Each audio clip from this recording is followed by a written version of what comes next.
السلام علیکم ورحمۃ اللہ تعالی وبرکاتہ۔ مرکز اہل سنت جامعہ رضویہ منظر اسلام کے یوٹیوب چینل ہم سبق درس نظامی میں آپ کا خیر مقدم ہے۔ پیارے بچوں، جنہوں نے اب تک ہمارے چینل کو سبسکرائب نہیں کیا ہے وہ ضرور سبسکرائب کر لیں اور بیل آئیکن یعنی گھنٹی بھی بجا دیں تاکہ ہر ویڈیو کی نوٹیفیکیشن آپ تک اپلوڈ کرتے ہی پہنچ جائے، اور اپنے دوستوں سے بھی شیئر کیا کریں۔ بات پسند آئے تو لائک بھی کیا کریں اور اپنے تاثر کو کمنٹ کر کے ہمیں ضرور بتائیں۔ چلیے کچھ عبارت پڑھتے ہیں شرح جامی سے۔ مبتدا کی دوسری قسم کو شروع کرتے ہیں۔ بسم اللہ الرحمن الرحیم۔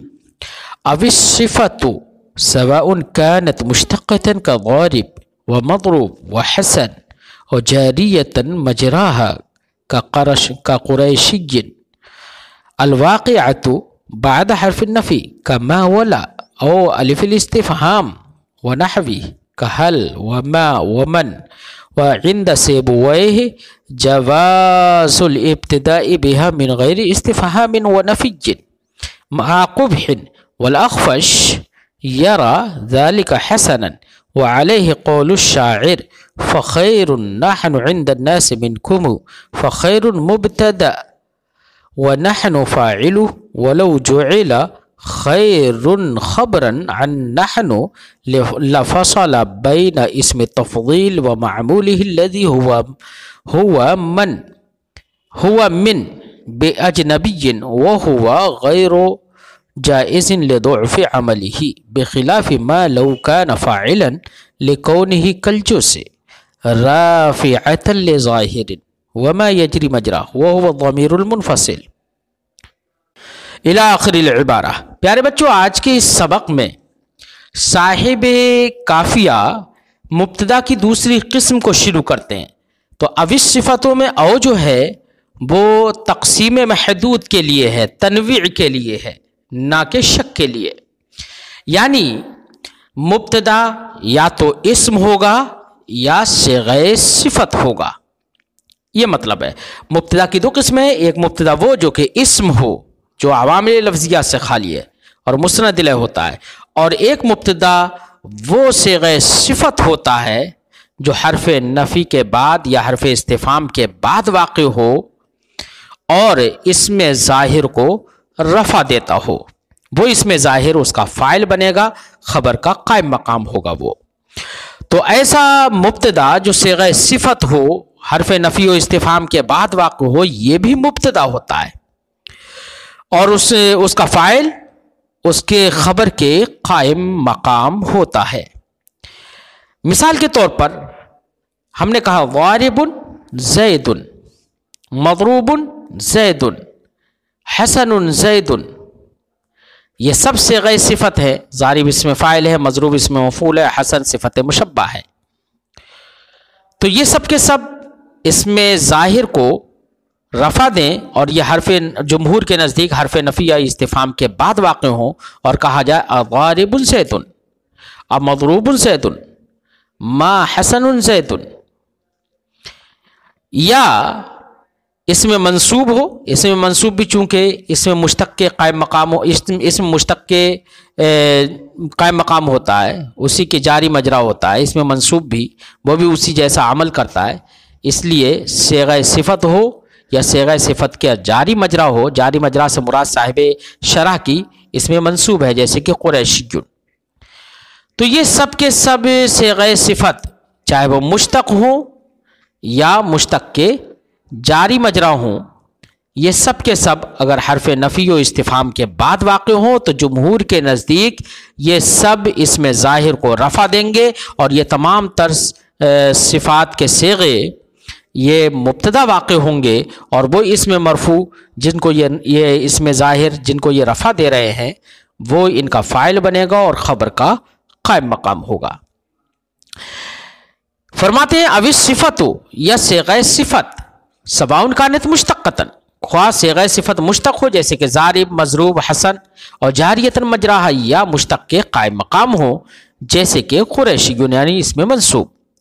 صیغہ صفت بھی مبتدا ہوتا ہے۔ الواقعہ، کون سا صیغہ صفت؟ الواقعہ بعد حرف النفی، جو صیغہ صفت حرف نفی کے بعد واقع ہو، جیسے حرف نفی ہے، ما ہے، لا ہے، ان کے بعد واقع ہو، کہا جائے ما ضارب زید، لا ضارب زید، اول استفہام او الف الاستفہام یا الف استفہام وغیرہ کے بعد واقع ہو، الف استفہام ہو یا الف استفہام کے علاوہ، جیسے حل ہے، ما ہے، من ہے، ان کے بعد واقع ہو۔ ما اور من، جیسے ہم نے کہا ما ضارب زید اور من ضارب زید، یہ استفہام کے لیے تب ہوں گے ما اور من جبکہ یہ ضارب کا مفعول ہوں، معمول ہوں۔ تو مفعول ہوں یہ، تو ایسی صورت میں یہ ما ضارب زید میں ضارب مبتدا بن جائے گا، اور زید جو ہے اس کا ما بعد وہ اس کا فاعل بنے گا، خبر کے قائم مقام ہوگا۔ جمہور کا اور سیبویہ اور امام اخفش کا ایسی جملہ کوفیین کا اس میں اختلاف ہے۔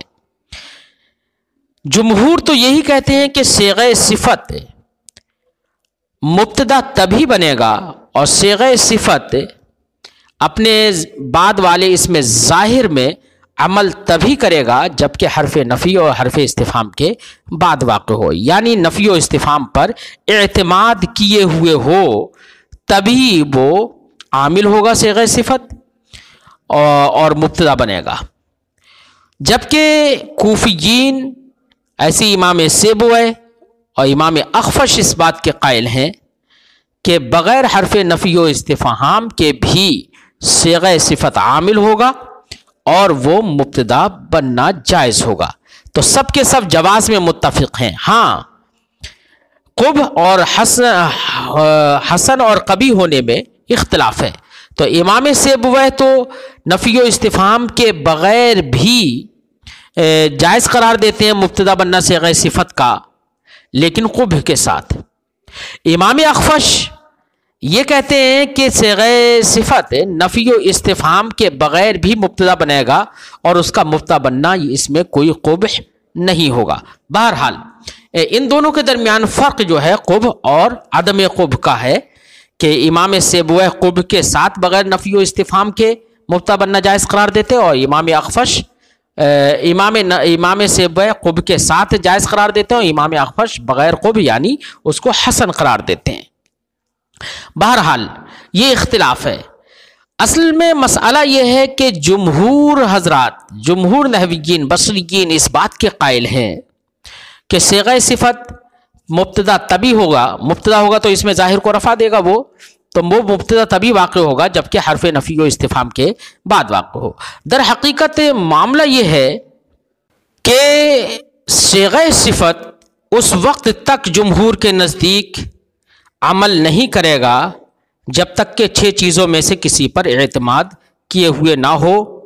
وہ 6 چیزیں یہ ہیں بچوں، ایک یہ کہ مبتدا ہو، یعنی اگر پہلے مبتدا ہے اور صیغہ صفت اس کے بعد آ رہا ہے تو وہ عمل کرے گا، تو مبتدا پر اعتماد کیے ہو تو ایسی صورت میں صیغہ صفت خبر بن جائے گا، یا موصوف پر اعتماد کیے ہوئے ہو یعنی اس سے پہلے موصوف ہو، جیسے الرجل العالم ابو ہو، تو یہاں پر الرجل موصوف ہے اور اس کے بعد صیغہ صفت العالم اس کی صفت ہے، تو یہاں پر صیغہ صفت عامل اس لیے ہے، عمل اس لیے کر رہا ہے کہ وہ موصوف پر اعتماد کیے ہوئے ہے، یعنی اس سے پہلے موصوف ہے، یا موصول پر اعتماد کیے ہوئے ہو کہ پہلے اس میں موصول ہو، صیغہ صفت اس کا صلہ بنتا ہو، یا ذوالحال پر اعتماد کیے ہوئے ہو کہ پہلے ذوالحال ہو اور صیغہ صفت اس کا حال بنتا ہو۔ تو ان صورتوں میں چونکہ صیغہ صفت مبتدا نہیں بنتا ہے بلکہ خبر بن جاتا ہے یا صفت بن جاتا ہے یا صلہ بن جاتا ہے یا حال بن جاتا ہے، تو ان صورتوں میں اعتماد کیے ہوئے ہو تب عمل کرے گا، اور مبتدا بننے کے لیے شرط یہ ہے کہ حرف نفی اور حرف استفہام پر اعتماد کیے ہو، یعنی ان سے پہلے حرف نفی یا حرف استفہام ہو۔ یہ اعتماد کے بغیر چونکہ عمل ہی نہیں کرتا ہے جمہور کے نزدیک، جب عمل ہی نہیں کرتا ہے جمہور کے نزدیک تو اس لیے صاحب کافیہ نے جمہور کے مذہب کو اختیار کرتے ہوئے فرمایا کہ صیغہ صفت جو کہ حرف نفی اور حرف استفہام کے بعد واقع ہو، کیونکہ وہی ان کے نزدیک عمل کرے گا۔ جبکہ امام سیبویہ، امام اخفش اور کوفیین اس بات کے قائل ہیں کہ حرف نفی و استفہام کے بغیر بھی صیغہ صفت عمل کر لے گا۔ وہ فرماتے ہیں وہ اس کو قیاس کرتے ہیں ظرف پر، جیسے کہ فی الدار زید ہم نے کہا تو فی الدار زیدان کہا، تو یہاں پر ظرف جس طریقے سے زیدان کو رفع کر رہا ہے، ویسے ہی ظرف بغیر اعتماد کے جیسے عمل کر لیتا ہے، ویسی صیغہ صفت بھی بغیر اعتماد کے عمل کر لے گا، اس میں کوئی حرج نہیں ہے۔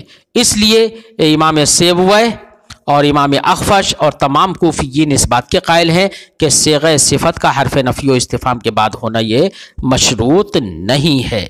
ہاں، فرق اتنا ہے کہ امام سیبویہ بغیر حرف نفی و استفہام کے قب کے ساتھ جواز کے قائل ہیں، اور امام اخفش بغیر قب کے جواز کے قائل ہیں۔ ان حضرات کی دلیل یہ ہے کہ شاعر کا ایک قول ہے، شاعر نے کہا ہے فَخَيْرٌ نَحْنُ عِنْدَ النَّاسِ مِنْكُمُ۔ یہاں پر یہ حضرات کہتے ہیں کہ خیر جو ہے یہ مبتدا ہے اور نحنو اس کا فاعل ہے، اور خیرن یہاں پر جب مبتدا ہے، نحنو اس کا فاعل ہے، تو ایسی صورت میں خیر اس میں تفضیل ہے، صیغہ صفت ہے اور حرف نفی و استفہام کے بعد نہیں ہے، تو یہاں پر دیکھیے یہ مبتدا واقع ہو رہا ہے۔ شاعر نے یہاں پر صیغہ صفت کو مبتدا بنایا ہے اور حرف نفی و استفہام کے بعد لے کر نہیں آیا، یہ اس بات کی دلیل ہے کہ صیغہ صفت کا مبتدا واقع ہونا بغیر حرف نفی و استفہام کے یہ درست ہے۔ اب کوئی یہ کہے ان لوگوں سے کہ جناب یہاں پر خیر یہ مبتدا نہیں ہے اور نحنو اس کا فاعل نہیں، بلکہ یہاں پر خیر خبر مقدم ہے اور نحنو مبتدا مؤخر ہے، کوئی اگر یہ کہنے لگے تو یہ حضرات یہ کہتے ہیں کہ نہیں، ایسا نہیں ہو سکتا، خیر کو خبر مقدم اور نحنو کو مبتدا مؤخر نہیں بنا سکتے۔ کیوں؟ اس لیے کہ اگر نحنو کو مبتدا بنائیں گے تو ایسی صورت میں خیر اس میں تفضیل اور اس کے معمول جو من کمو میں جو من ہے اس کے درمیان فصل بالاجنبی لازم آئے گا، کیونکہ مبتدا ایک اجنبی ہوتا ہے، تو یہاں پر فصل بالاجنبی لازم آئے گا۔ اگر ہم نحنو کو مبتدا مؤخر بناتے ہیں تو صیغہ صفت جو کہ عمل کرنے میں ضعیف ہے تو وہ اجنبی کے فصل کے ساتھ وہ عمل نہیں کرے گا، تو یہاں پر فصل بالاجنبی لازم آئے گا، اس لیے نحنو کو مبتدا مؤخر نہیں بنا سکتے، یہ حضرات یہ کہتے ہیں۔ اب کوئی یہ اعتراض ان پہ یہ کرے کہ نحنو کو اگر فاعل بنائیں گے تب بھی تو فصل بالاجنبی لازم آئے گا کہ خیرون اور اس کے معمول من کمو میں جو من ہے اس کے درمیان فصل تو تب بھی ہو جائے گا، تو اس کا جواب یہ لوگ یہ دے دیں گے کہ نحنو جب فاعل بنا دیتے ہیں تو فاعل وہ جز کے درجے میں ہوتا ہے، اور جز کے درجے میں جو ہو وہ اجنبی نہیں ہوگا، اس لیے یہاں پر فصل تو ضرور لازم آئے گا لیکن فصل بالاجنبی نہیں۔ بات سمجھ میں آئی؟ یہ ان لوگوں کا استدلال ہے۔ لیکن شاعر کے اس شعر سے جنہوں نے ان حضرات نے جو استدلال کیا، جمہور اس کا جواب یہ دیتے ہیں، چند جواب دیتے ہیں۔ ایک جواب تو یہ دیتے ہیں کہ یہ شعر کے اندر ہے اور شعر کے اندر ضرورت کی بنا پر یہاں پر خیرن کو بغیر حرف نفی و استفہام کے اس نے مبتدا بنا دیا ہے، تو یہ شعر کے اندر ضرورت شعری کی بنا پر اگر ایسا کیا ہے تو اس کے ذریعے سے مطلق استدلال نہیں کیا جا سکتا، ہر جگہ اس کو جاری نہیں کیا جا سکتا اس حکم کو۔ اور دوسرا جواب اس کا جمہور نے یہ دیا ہے کہ یہاں پر خیرن جو ہے وہ مبتدا نہیں ہے بلکہ وہ خبر ہے، اور مبتدا یہاں پر مقدر ہے۔ تقدیری عبارت اس طرح ہے فَنَحْنُ خَيْرٌ نَحْنُ عِنْدَ النَّاسِ مِنْكُمُ۔ یہاں پر خیرن میں جو ضمیر ہے وہ ضمیر نحنو مقدر کی طرف راجع ہے، اور ثانی نحنو جو ہے جو دوسرا والا نحنو ہے اس ضمیر کے لیے یہ تاکید ہے، اور تاکید فاعل بے منزلہ فاعل کے ہے، لہذا اس کو فاصل نہیں سمجھا جائے گا۔ یا جواب اس کا یہ دے دیا جائے کہ یہاں پر خیر جو ہے وہ خبر مقدم ہے اور نحنو جو مذکور ہے وہ مبتدا مؤخر ہے، اور خیرن کا معمول ایک مقدر ہے، اور مذکور جو منکم جو ہے یہ اس مقدر معمول کی تفسیر ہے۔ تقدیری عبارت اس طرح ہوگی فخیر منکم نحن عند الناس منکم۔ یہ جواب دے دیا ہے۔ یہ چند جواب جمہور نے اس استدلال کے دیے ہیں۔ چلیے ترجمہ کرتے ہیں۔ فرماتے ہیں الواقعہ بعد حرف النفی او الاستفہام، جو حرف نفی اور استفہام کے بعد واقع ہو، جیسے کہ حل ہے، ما ہے، من ہے۔ وعن سیبوی، امام سیبوی سے روایت ہے جواز الابتداء بها من غیر استفہام و نفی، کہ حرف کے اس کا مبتدا واقع ہونا صیغہ صفت کا یہ جائز ہے بغیر نفی و استفہام کے بھی، مع قبح، قبح کے ساتھ۔ یعنی امام سیبوی یہ کہتے ہیں کہ حرف نفی و استفہام کے ساتھ اگر ہوں تو یہ حسن ہے، اور بغیر نفی و استفہام کے قبیح ہے۔ امام اخفش یرا ذالک حسنا، اس کو یعنی بغیر نفی و استفہام کے حسن جانتے ہیں، وہ کہتے ہیں اس میں کوئی قبح نہیں ہے۔ بہرحال ان دونوں حضرات کا استدلال ہے۔ فرماتے ہیں وعلیہ قول الشاعر، اور انہی لوگوں کے مذہب پر یا ان لوگوں کا استدلال ایک شاعر کے قول سے یا انہی کے مذہب پر شاعر کا یہ قول ہے۔ فخیر نحن عند الناس منکم، یہ مصرع ہے۔ فخیر، تو صاحب شرح جامی فرماتے ہیں خیر مبتدا ہے، ونحن فاعلہ، اور نحن جو ہے یہ اس کا فاعل ہے۔ ولو جعل خیر خبرا نحن، اور اگر یہاں پر خیر کو نحن کی خبر بنا دیا جائے اور نحن کو مبتدا مؤخر بنا دیا جائے تو خرابی لازم آئے گی۔ لفصل بین اسم تفضیل و معمولہ، تو اس میں تفضیل اور اس کے معمول جو کہ الذی ہوا من، جو کہ من ہے معمول، اس کے درمیان فصل لازم آئے گا بے اجنبی، اجنبی کے ذریعے سے، یعنی نحنو کو مبتدا بنا دیا جائے تو نحنو جو مبتدا ہے وہ اجنبی ہو جائے گا، اس کے ذریعے سے فصل لازم آئے گا۔ وہو غیر جائز، اور یہ فصل بالاجنبی جائز نہیں ہے۔ کیوں جائز نہیں ہے؟ لضعف عملہ، کیونکہ خیر صیغہ صفت ہے، وہ عمل کرنے میں فعل کی طرح قوی نہیں ہوتا ہے، وہ ضعیف ہوتا ہے، اس لیے فصل بالاجنبی کی بنا پر وہ عمل نہیں کر پائے گا۔ برخلاف ما لو کان فاعلا، برخلاف اس کے کہ اگر نحنو کو فاعل بنا دیا جائے اور خیرون کو مبتدا بنا دیا جائے تو ایسی صورت میں کوئی کہے کہ یہاں پر بھی تو فصل بالاجنبی لازم آئے گا، تو فرماتے ہیں ایسی صورت میں فصل بالاجنبی لازم نہیں آئے گا۔ کیوں؟ لکونہ کالجز، کیونکہ فاعل جو ہوگا وہ جز کی طرح ہوگا، اور جب جز کی طرح ہوگا جز کے ذریعے سے جز جو ہوتا ہے وہ اجنبی نہیں ہوتا ہے۔ رافعۃ لظاہر، اس میں وہ صیغہ صفت جو کہ حرف نفی و استفہام کے بعد واقع ہو اور اس میں ظاہر کو رفع دینے والا ہو، اس میں ظاہر کو وہ رفع دے۔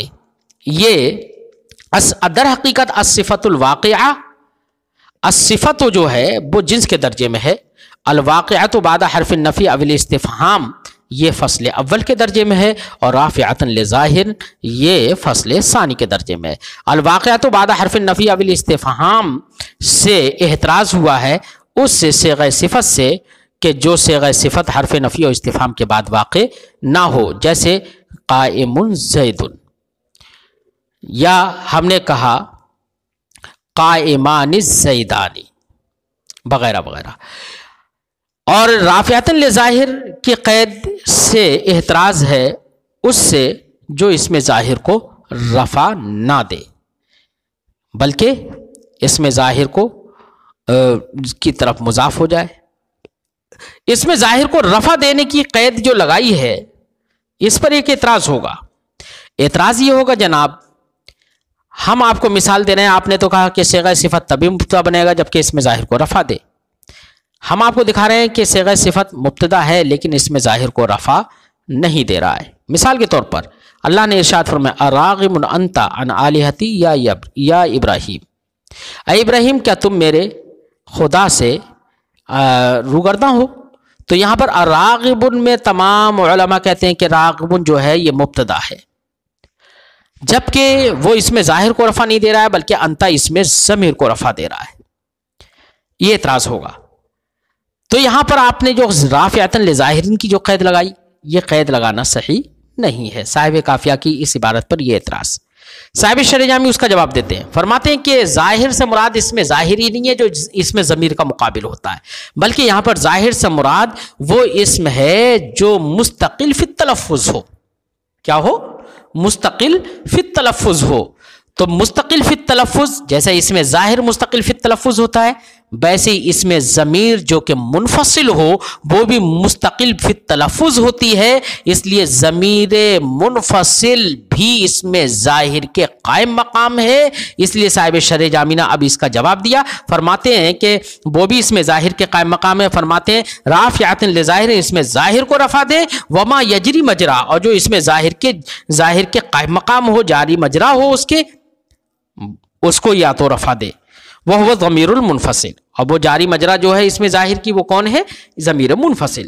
یہ ہم نے کیوں بتایا، کیوں کہا ہم نے؟ یہ صاحب شرح جامی فرماتے ہیں اللہ یخرج عنہ، تاکہ رافعۃ لظاہر کے قید سے خارج نہ ہو جائے اللہ تعالیٰ کا یہ قول راغب انت عن آلہتی یا ابراہیم۔ واحترز بہ، اس کے ذریعے سے احتراز ہے، اب وہی اس کا فصل بتا رہے ہیں، کریں کہ رافعۃ لظاہر کے ذریعے سے احتراز ہے النحو، اس جیسی مثالوں سے، کیا؟ اقائمان الزیدان جیسی مثالوں سے۔ کیوں اقائمان الزیدان جیسی مثالوں سے احتراز کیوں ہے؟ اس کی وجہ یہ ہے کہ اقائمان الزیدان جو اقائمان ہے وہ الزیدان کو رفع نہیں دے رہا ہے، کیونکہ رفع دے تو الزیدان فاعل بنے گا، اور یہ ضابطہ ہے کہ فاعل اس میں ظاہر ہو تو فعل یا شبہ فعل ہمیشہ مفرد آئے گا، جبکہ یہاں پر اقائمان یہ مفرد نہیں بلکہ تثنیہ ہے۔ اس سے یہ سمجھ میں آیا کہ اقائمان نے الزیدان کو رفع، اس میں ظاہر کو رفع نہیں دیا ہے۔ جب رفع نہیں دیا ہے تو اب ایسی صورت میں اقائمان میں جو الف ضمیر ہے وہ اس کا فاعل ہے، جب اس کا فاعل ہے اس میں ظاہر کو رفع نہیں دیا تو اب ایسی صورت میں یہ صیغہ صفت بھی واقع نہیں ہوگا، بلکہ ایسی صورت میں یہ خبر مقدم ہوگا۔ بات سمجھ میں آئی؟ اس لیے اس سے احتراز کرنے کے لیے صاحب کافیہ نے فرمایا رافعۃ لظاہر، اس میں ظاہر کو رفع دینے والا ہو، فرماتے لأن اقائمان رافع لضمیر عائد للزیدان، کیونکہ اقائمان وہ رفع دیتا ہے اس ضمیر کو جو ضمیر لوٹ رہی ہے زیدان کی جانب۔ ولو کان رافعا لہذا ظاہر، اگر وہ اس میں الزیدان جو اس میں ظاہر ہے اس میں ظاہر کو رفع دیتا قائمان لم یجوز تثنیتہ، تو الزیدان کا تثنیہ آنا یہ جائز نہیں ہوتا۔ مثال دے رہے ہیں دونوں مبتدا کی، یعنی مبتدا جو اسم ہو اس کی بھی مثال دے رہے ہیں، اور مبتدا جو صیغہ صفت ہو اس کی بھی مثال دے رہے ہیں۔ فرماتے ہیں جیسے زید قائم، مثال للقسم الاول من المبتدا، یہ مبتدا کی قسم اول کی مثال ہے۔ وما قائم الزیدان، اور ما قائم الزیدان یہ مثال للصفت الواقعۃ بعد حرف النفی، یہ مثال ہے اس صیغہ صفت کی جو واقع ہو حرف نفی کے بعد۔ ایسے کہا جائے قائم الزیدان مثال للصفت الواقعۃ بعد حرف الاستفہام، یہ مثال ہے اس صفت کی جو واقع ہو حرف استفہام کے بعد۔ فَإِن طَابَقَتْ مُفْرَدًا جَازَ الْأَمْرَانِ، یہاں سے صاحب کتاب صاحب کافیہ کچھ صورتوں کی طرف اشارہ کر رہے ہیں، ان صورتوں میں سے ایک صورت کو صراحتاً بیان کر دیا ہے۔ در حقیقت صیغہ صفت کے بعد جب اس میں ظاہر ہوگا تو اس کی عقلی چند صورتیں ہوں گی، یا تو صیغہ صفت اور اس کے بعد آنے والا اس میں ظاہر جس کو وہ رفع دے رہا ہے، یہ دونوں یا تو مفرد ہوں گے۔ کیا ہوں گے؟ یہ دونوں یا تو مفرد ہوں گے۔ مثلا ہم نے کہا اقائم زید، دونوں مفرد ہے نا، صیغہ صفت بھی مفرد اور اس کے بعد والا اس میں ظاہر جو رفع جس کو رفع دے رہا ہے یہ قائم وہ بھی مفرد، دونوں مفرد ہیں، تو ایسی صورت میں دو امر جائز ہیں۔ اقائم زید میں اقائم کو فاعل مبتدا بنانا اور زید کو اس کا فاعل جو کہ خبر کا قائم مقام ہو یہ بنانا بھی جائز ہے، اور اقائم زید میں دوسری امر یہ بھی جائز ہے کہ قائم کو خبر مقدم بنا دیا جائے اور زید کو مبتدائے مؤخر بنا دیا جائے۔ تو اگر صیغہ صفت اور اس میں ظاہر دونوں مفرد ہونے میں دونوں میں مطابقت ہو تو ایسی صورت میں دونوں امر جائز ہیں۔ کیا ہیں؟ دونوں امر جائز ہیں۔ اور اگر دونوں میں مطابقت نہیں ہے تو مطابقت نہ ہونے کی صورت میں مثلا صیغہ صفت مفرد ہے اور اس میں ظاہر وہ تثنیہ یا جمع ہے، اور ہم نے کہا اقائم الزیدان اقائم الزیدون، ہم نے یہ کہا، تو اب ایسی صورت میں اگر صیغہ صفت مفرد ہے اور اب بعد والے اس میں ظاہر جو ہے وہ تثنیہ یا جمع ہے تو ایسی صورت میں صیغہ صفت کا مبتدا ہونا یہ متعین ہے۔ کیوں؟ صیغہ صفت اب ایسی صورت میں خبر مقدم نہیں بن سکتی، کیوں؟ اس لیے کہ خبر اور خبر صیغہ اس میں مشتق ہو تو ایسی صورت میں مبتدا کی مطابقت ضروری ہے، جبکہ یہاں پر مبتدا اگر بنائیں تو ایسی صورت میں وہ تثنیہ و جمع ہے، تو یہاں پر تثنیہ و جمع ہونا چاہیے پھر، حالانکہ صیغہ صفت یہاں مفرد ہے، تو یہاں پر صرف اور صرف یہی متعین ہے کہ صیغہ صفت مبتدا بنے اور الزیدان یا الزیدون اس کا فاعل بنے اور خبر کے قائم مقام ہو، اور دوسری صورت یہ ہے کہ تثنیہ یا جمع میں دونوں مطابق ہوں۔ تیسری صورت، مثلا ہم نے کہا اقائمان الزیدان یا ہم نے کہا اقائمون الزیدون، تو اقائمان الزیدان تو تثنیہ اور جمع میں دونوں مطابق ہو گئے یہاں پر، تو ایسی صورت میں تثنیہ اگر ہو گیا ہے تو ایسی صورت میں صیغہ صفت نے اس میں ظاہر کو رفع نہیں دیا، یا جمع ہو گیا صیغہ صفت اور اس میں اس کے بعد والا اس میں جو ہے وہ بھی جمع ہے، تو ایسی صورت میں سمجھ میں آ گیا کہ اس میں یہاں پر صیغہ صفت نے اس میں ظاہر کو رفع نہیں دیا۔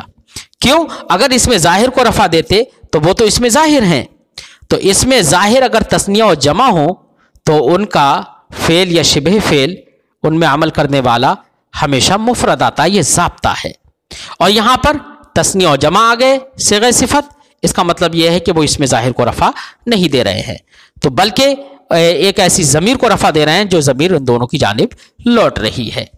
لہذا ایسی صورت میں اس میں ظاہر کو جب رفع نہیں دیا تو اب یہاں پر اقائمان الزیدان یا اقائمون الزیدون جیسی مثالوں میں صیغہ صفت کو مبتدا نہیں بنایا جا سکتا، بلکہ یہاں پر ان دونوں کو خبر مقدم بنانا یہ متعین ہے۔ بات سمجھ میں آئی بچوں؟ تو یہ صورتیں نکلتی ہیں۔ یہاں پر ایک اور بھی صورت ہے، وہ صورت یہ ہے کہ صیغہ صفت تثنیہ یا جمع ہو، کیا ہو؟ صیغہ صفت تثنیہ یا جمع ہو اور اس کے بعد والا اس میں ظاہر جو ہے وہ مفرد ہو۔ یہ چوتھی صورت یہ محض عقلی احتمال ہے، اس کے لیے کوئی خارج میں وجود نہیں ہے۔ تو یہ چند صورتیں ہیں جو صاحب شرح جامی صاحب کافیہ کے قول فَإِن طابقت مفردن جاز الامران کے تحت بیان کریں گے۔ چلیے ترجمہ کرتے ہیں۔ فَإِن طابقت الصفۃ الواقعۃ بعد حرف النفی والاستفہام، لہذا وہ صفت جو کہ حرف نفی و استفہام کے بعد واقع ہو اگر وہ مطابق ہو اس میں مفرد کے، یعنی اسم کے مطابق ہو مفرد ہونے میں، مذکوراً بعدہا جو اس میں مفرد مذکور ہے صیغہ صفت کے بعد، جیسے کہا جائے ما قائم زیدن یا کہا جائے اقائم زیدن، تو اگر یہاں پر مطابقت ہے تو یہ مفردن کی قید لگا کر احتراز ہے اس کے ذریعے سے اس سے اذا طابقت مثنیٰ، جبکہ مثنیٰ ہونے میں مطابقت ہو یا مجموع ہونے میں مطابقت ہو، جیسے کہا جائے اقائمان الزیدان یا کہا جائے اقائمون الزیدون مجموع ہونے میں، تو ان سے احتراز کیوں ہے؟